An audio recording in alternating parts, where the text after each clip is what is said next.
Bonjour, voilà pour une nouvelle vidéo pour un traitement chimique pour corps de chauffe. C'est Dietrich Sol pour une petite copropriété. Il y a la chaudière, il y a le ballon de chaud de 500 litres. Et là, j'en profite pour tourner la vidéo parce que c'est la plupart du temps que sur mes traitements, c'était des chaudières murales. Là, j'en profite pour la Dietrich C230 pour vous montrer, là on a le corps de chauffe, pourquoi je suis venu, en fait, je suis retourné sur l'intervention, j'ai fait l'entretien début de semaine et j'ai vu que l'oxyde d'aluminium commence à s'installer. Et puisque ces corps de chauffe là, c'est un peu la misère pour l'avoir à l'intérieur. Déjà la chaudière elle a 2 ans et ça commence, l'oxyde d'aluminium ça commence à s'installer.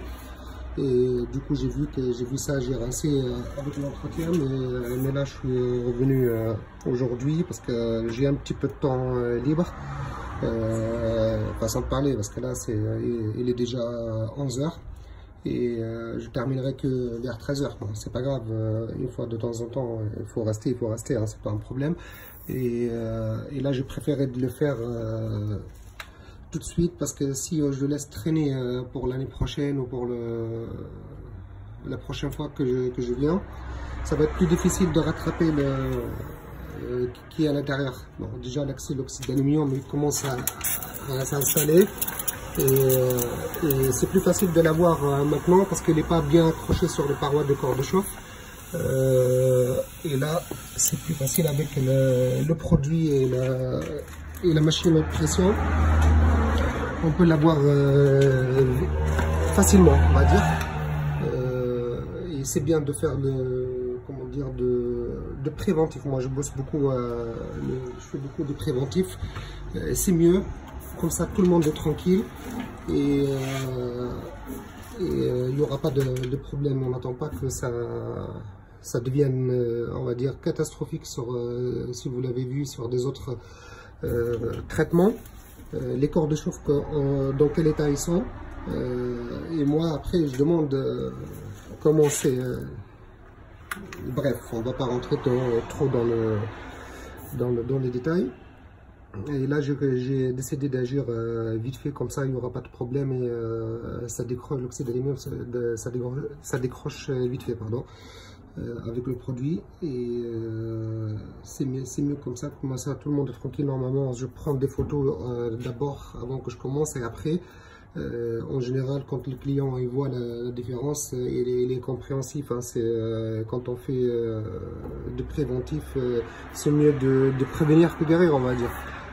Ça sera beaucoup mieux, on évite beaucoup de panne, on évite que le corps de chauffe il se bouche ou toutes sortes de problèmes. Et j'en profite voilà, pour vous raconter mon histoire, on va dire. C'est pas une histoire, moi je bosse comme ça, je préfère faire les choses correctement et mettre le temps qu'il faut et on ne revient plus. C'est pas comme si on fait, il y en a beaucoup qui font, tu le vois, il fait des interventions par jour et c'est jamais bien fait, quoi.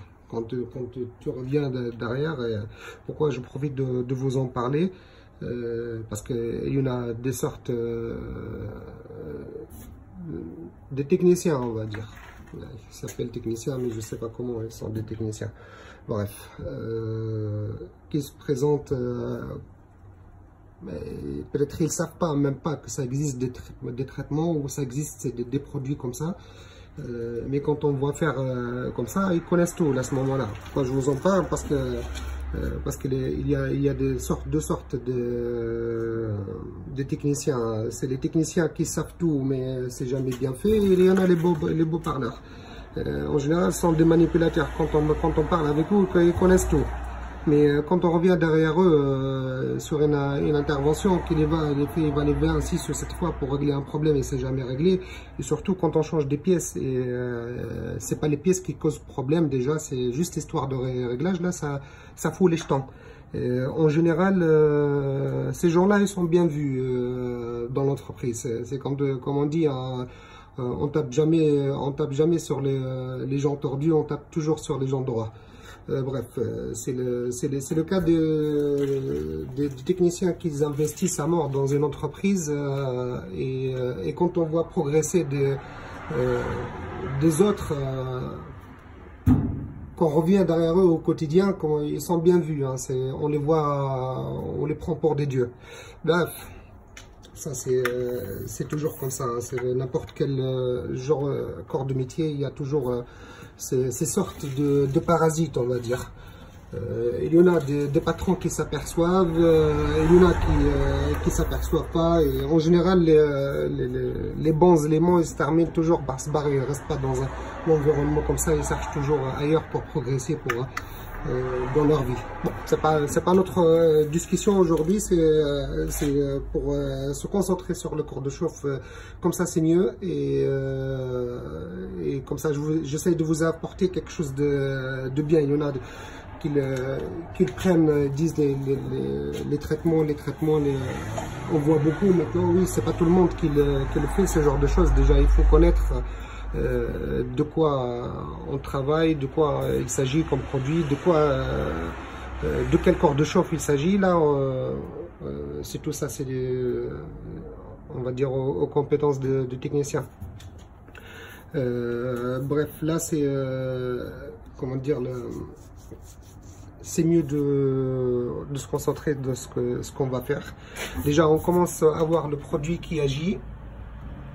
Parce que là, c'est descendu, il y avait des petits points blancs en général, l'oxyde d'aluminium qui commence à se former. Et quand on s'accroche bien sur le corps de chauffe, c'est bonjour pour l'avoir. Ça devient comme de la ferraille, quoi. C'est pour le décoller, même un pinceau, elle agit. Avec le produit, ça agit pas. C'est pour ça qu'il faut commencer dès le début, commence à se former ce phénomène de l'oxyde d'aluminium, il faut agir. Et voilà, je vais continuer à traiter. Après, je vous montre sur la deuxième partie le rinçage et j'attends que le produit il agit. Déjà, j'ai pulvérisé la première fois. Je vais attendre 20 minutes, 20-25 minutes, voir comment il agit.